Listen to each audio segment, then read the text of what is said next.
Olá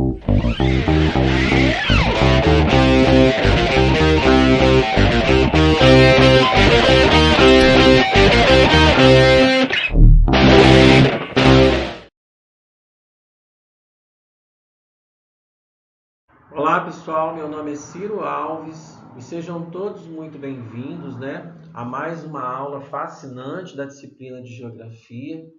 Então hoje nós vamos aí embarcar, em uma jornada aí pelo mundo dos elementos e dos fatores climáticos que são aí fundamentais, para que possamos entender como que se forma, na verdade, o clima no nosso planeta, como ele pode variar de uma região para outra. Então você já deve ter se perguntado por que algumas regiões são tão quentes, e outras regiões, por exemplo, são tão frias, tá? Ou então porque chove tanto em certas áreas enquanto outras são quase desertas, Então, assim, a resposta para essas perguntas, elas estão nos elementos e nos fatores climáticos, tá? Então, nós vamos aqui juntos hoje explorar os principais elementos que compõem o clima, A radiação solar, que nos aquece todos os dias, a temperatura, que define se o nosso dia ele vai ser quente, ou se ele vai ser frio, se ele vai ter muita umidade, e que por às vezes nos dá aquela sensação de que o ar está pesado, dias chuvosos, pressão atmosférica, que influencia profundamente aí na circulação do ar ao nosso redor. E também a gente vai procurar entender como que esses fatores climáticos eles determinam o clima de um lugar, A latitude, que nos diz o quão próximo estamos da linha do Equador, a altitude, que faz com que os lugares mais altos sejam mais frescos, a maritimidade, a continentalidade, que explicam aí as diferentes temperaturas entre as áreas próximas e distantes do mar, tá? As massas de ar, que trazem diferentes condições climáticas quando elas se encontram em movimento, tá? E a gente não pode também esquecer, do relevo, que ele vai moldar o clima, desviar os ventos, criar barreiras naturais, e da vegetação, que interage aí diretamente com a atmosfera e vai afetando aí os climas locais, tá? Além disso, pessoal, as correntes marítimas, elas desempenham um papel crucial, ao transportar o calor e vai influenciar o clima das regiões costeiras, tá? Então, assim, vamos nos preparar, então, para a gente receber essas informações essenciais, que vão mudar a maneira como vocês enxergam o clima ao nosso redor. E juntos aí nós vamos construindo conhecimentos, conhecendo os fatores climáticos, a forma como que eles interagem de região para região, tá? E nós vamos experimentar hoje, um pouco mais sobre tudo o que diz respeito ao nosso clima, tá? Então vai ser uma jornada bem legal. Você vai poder assistir essas aulas quantas vezes você quiser, e vai poder sanar suas dúvidas por meio dela, ok? Pessoal, nós vamos começar falando sobre os elementos climáticos, que são aí as variáveis que determinam as condições atmosféricas de um determinado lugar. Então, esses elementos, eles são essenciais para entender como que o clima funciona, em diferentes regiões do nosso planeta. Então, nós vamos focar bem aqui em um desses elementos que nós conhecemos como temperatura. A gente vai procurar definir a temperatura e também a sua importância para os fatores climáticos, tá? Então, a temperatura nós podemos considerar que ela é a medida em grau de calor ou frio na atmosfera. Ela nos indica aí o quão quente, o quão frio está o nosso ar em um determinado lugar e também em um determinado momento, tá? Então, nós temos também a dinâmica da temperatura, que é o que a gente precisa compreender. A variação da temperatura ela é fortemente influenciada pela radiação solar, tá? Então, assim, nós vamos entender isso, com mais detalhes. Primeiro, a gente tem que entender o que é radiação solar. Pessoal, o Sol ele emite uma energia em forma de luz e calor, Então, essa energia ela aquece a Terra, tá? Mas não de uma maneira uniforme como nós imaginamos, tá? Vamos falar aqui sobre o Equador e os polos, tá? Então, assim, perto do Equador, a radiação solar, pessoal, ela incide de uma forma muito direta, resultando ali em temperaturas mais altas. Pessoal, veja bem, olha só, eu tenho aqui uma imagem, né? E a gente vai aqui, vamos colocar aqui, circular essa imagem. Veja que nós estamos na linha do Equador. Veja bem aqui, eu estou circulando, tá? Veja que aqui ele recebe uma incidência muito maior de calor, tá? Do que nos polos norte e nos polos sul, tá ok? Tudo bem até aqui? Então, já nos polos, a incidência solar ela é mais inclinada e espalhada, né? O que significa menos calor, né? Chegando aí ao solo. E, portanto, então, ali nos polos, né? Nas extremidades do polo, a onda de calor ali ela é menor. E a gente tem que contar, pessoal, a inclinação da Terra, tá?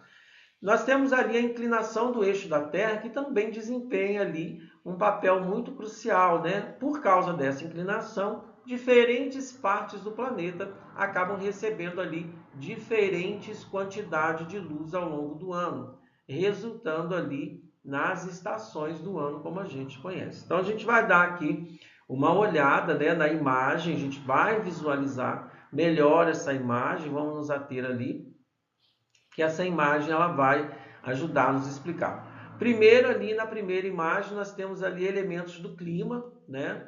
Ali nós vemos, pessoal, que os elementos do clima, eles incluem temperatura, incluem umidade do ar, pressão atmosférica e radiação, tá? Então, vamos lá. Todos esses elementos aí, eles interagem, né, para criar o clima, as condições climáticas, né, na verdade. Já na imagem 2, pessoal, nós temos ali a dinâmica da temperatura. Então, aqui nessa dinâmica da temperatura, nós vemos como que a radiação solar ela aquece mais a linha do Equador e menos nos polos. Então, a inclinação da Terra ela mostra por que diferentes estações existem aí ao longo do ano. Bom, a temperatura, pessoal, ela é um dos principais elementos climáticos, né? E é influenciada pela radiação solar, pela inclinação da Terra, criando ali uma variação significativa de calor e frio em diferentes partes do mundo, tá? Olá, pessoal. Agora nós vamos falar sobre um processo que é considerado muito importante também para o nosso planeta, que é o ciclo hidrológico, né? Que é também conhecido como ciclo da água, tá? Então, assim, para isso, nós vamos usar essa imagem que mostra aí para a gente todas as etapas desse ciclo de uma maneira muito clara, muito objetiva, tá? Então, nós vamos começar.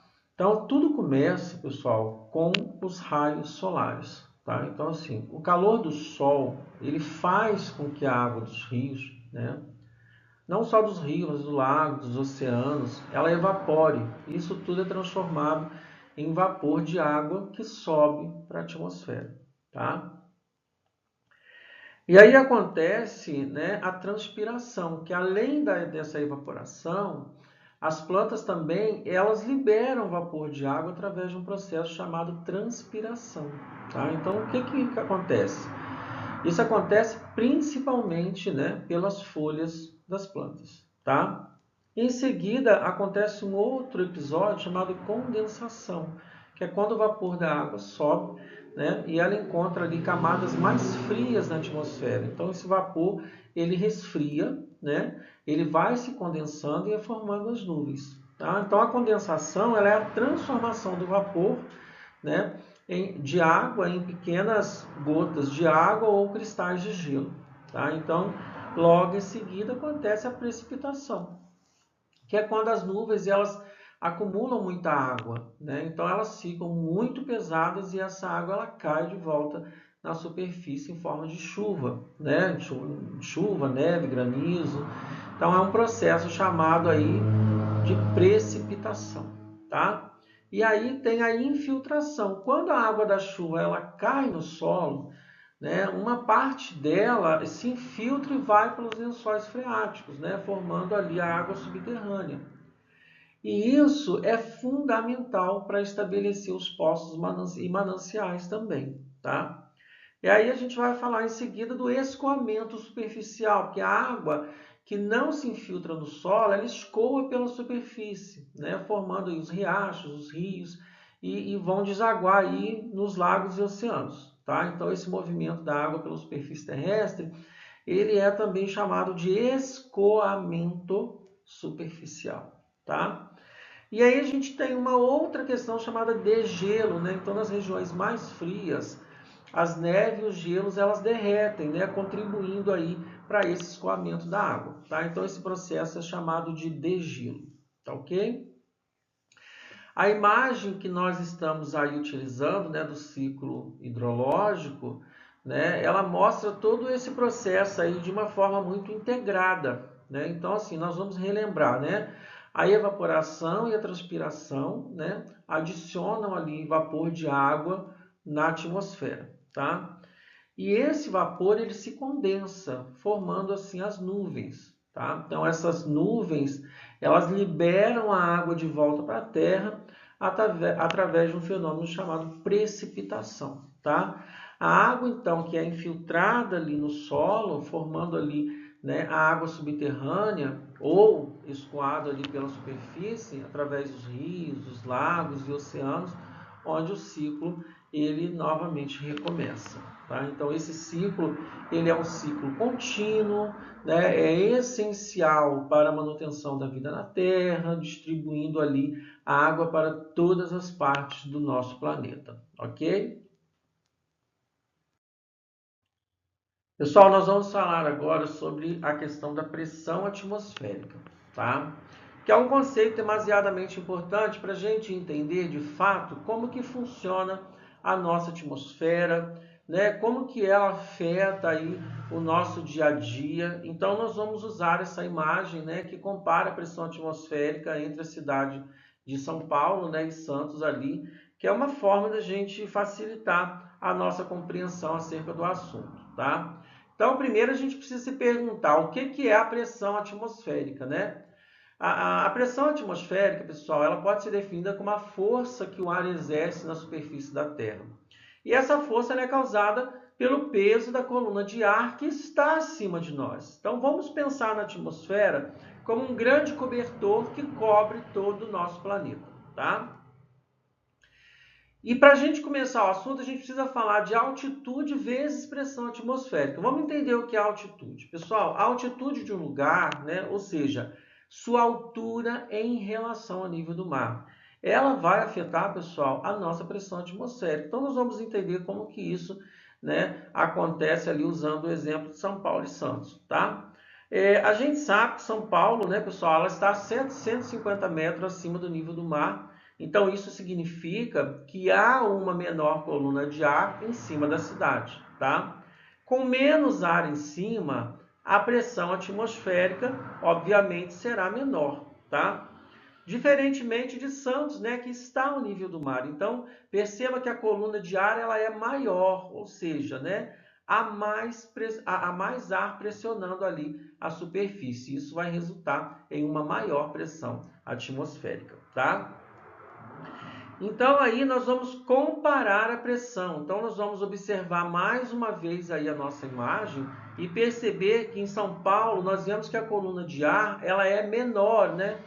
E consequentemente a pressão atmosférica nessa cidade ela é menor. Em Santos, por exemplo, a coluna de ar ela está maior, resultando aí em uma pressão atmosférica também maior, tá? E aí você deve estar se perguntando por que isso é importante. Pessoal, a variação na pressão atmosférica, ela pode afetar o clima, a nossa respiração e até mesmo o funcionamento de alguns aparelhos, tá? Então, assim, em lugares de maior altitude, como São Paulo, o ar ele é mais rarefeito, né? Ou seja, ele é mais denso, né? O que pode fazer com que sintamos aí falta de ar, né? Muito mais facilmente, tá? Já em alguns lugares, o nível do mar como Santos, o ar ele é mais denso, né? E a pressão ela acaba aí sendo maior, tá? Então, assim, se a gente puder usar um exemplo prático aqui, nós vamos imaginar aí que você está tentando encher um balão, né? Em São Paulo, pessoal, com menor pressão, você precisará então de mais esforços, né, para encher o balão. Por quê? Porque o ar ele é menos denso. Então, em São Paulo, o balão ele encherá mais facilmente devido à maior pressão do ar, tá? Então, assim, se a gente pudesse resumir então essa fala, né, a gente poderia dizer que a pressão atmosférica ela depende da quantidade de ar que está acima de nós, tá? Então, assim, em locais de maior altitude, né, a pressão é maior. Em locais ao nível do mar é menor, né, no caso, desculpe. Vamos refazer aqui a nossa fala. Então, em locais ao nível do mar, a pressão é maior. Então, isso vai afetar o clima, né, a respiração e o funcionamento de diversos sistemas, ok? Olá, pessoal. Nesse slide a gente vai explicar o que é o vento, né? Pessoal, pensa comigo. O vento é simplesmente o movimento do ar, né? De áreas onde há uma alta pressão atmosférica para as áreas onde a pressão atmosférica é mais baixa. Então, nós podemos imaginar isso como que o ar correndo de lugares onde ele está mais apertado, né, para lugares onde há mais espaço, ou seja, de um lugar de alta pressão para um lugar de baixa pressão, tá? E aí a gente pode falar logo em seguida da dinâmica dos ventos, né? Existe assim diferenças de pressão atmosférica, né? Então o ar assim, ele sempre se move naturalmente de regiões onde a pressão atmosférica é alta para as regiões onde a pressão atmosférica é mais baixa, tá?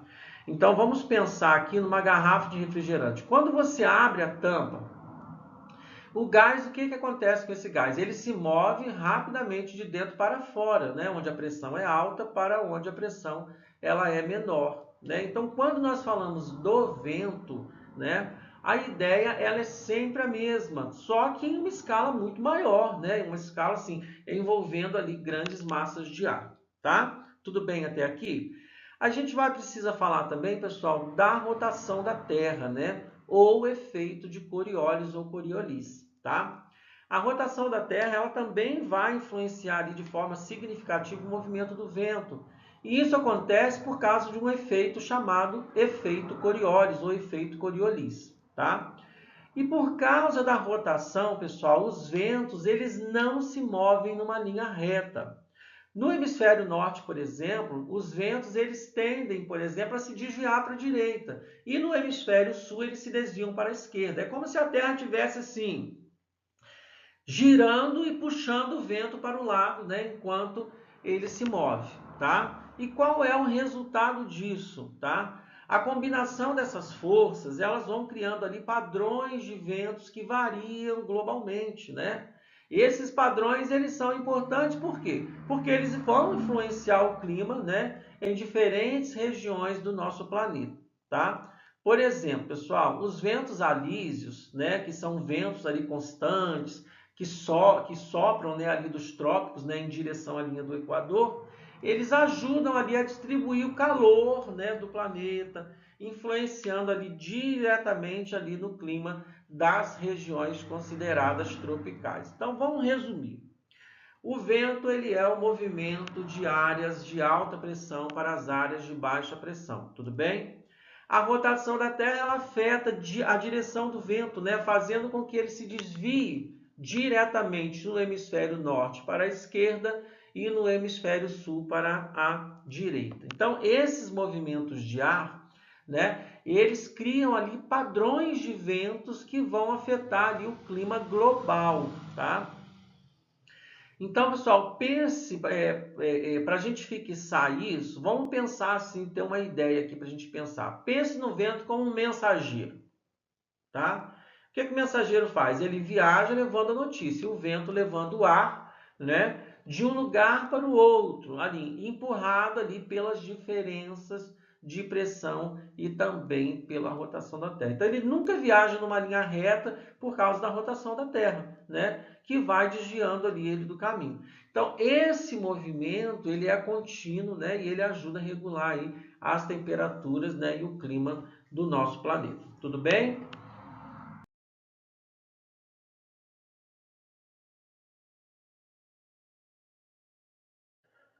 Pessoal, nesse slide a gente vai falar de latitude, tá? Então a gente vai entender que a latitude ela é um ponto da Terra, né, em relação à linha do Equador, que é medida em 0 graus.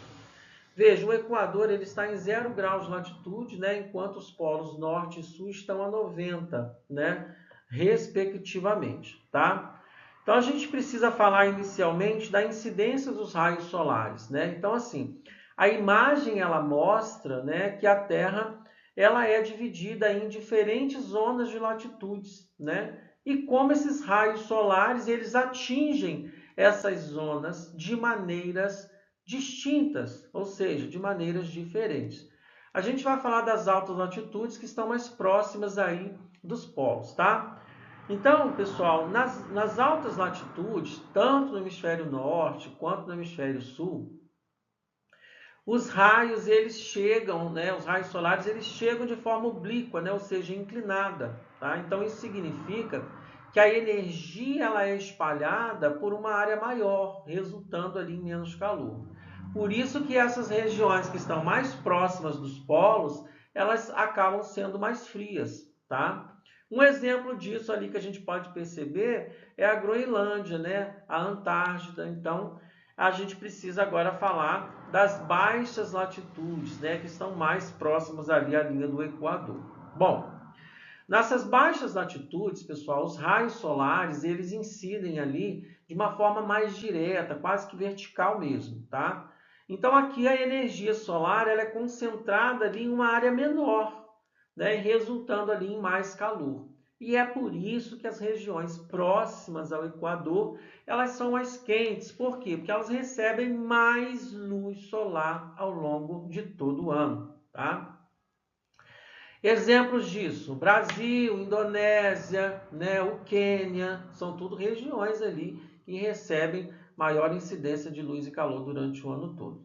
E quais são os efeitos disso no clima, tá? A gente tem ali as regiões equatoriais, né, que elas tendem ali a ter climas mais tropicais, com temperaturas altas, né, e poucas variações também ao longo do ano. Nós temos as regiões temperadas, que está localizado entre as latitudes altas e baixas, né, que tende a ter um clima mais moderado, né, com estações ali bem definidas, tá? Nós temos as regiões polares, né, que são frias durante todo o ano, né, com grandes variações ali na quantidade de luz solar que é recebida ali durante as diferentes estações, tá? Então, se a gente puder resumir isso, a gente percebe que a Terra é inclinada em seu eixo, né? O que faz com que diferentes partes do planeta elas acabem recebendo ali quantidades de luz e energia solar ao longo do tempo, né? E que quantidades são essas? Quantidades diferentes, né? Elas recebem quantidades diferentes. Então, nessas latitudes, pessoal, os raios solares eles são oblíquos, tá? Ou seja, espalhando ali a energia sobre uma área maior, né? E resultando ali em climas mais frios, tá? Então, nas baixas latitudes, os raios solares eles são mais verticais, concentrando ali a energia em uma área menor, né? O que resulta ali em climas mais quentes. E aí você deve estar se perguntando assim, mas por que isso é importante, né? Veja, entender as incidências dos raios solares, elas vão nos ajudar a compreender ali os padrões climáticos, né? E por que nós temos aí diferentes zonas climáticas na Terra, tá? Então, pessoal, com essa explicação, espero que, né, a gente tenha conseguido aí realmente compreender, né, de uma forma clara, objetiva, o que são esses fatores, tá? Em especial aqui a latitude.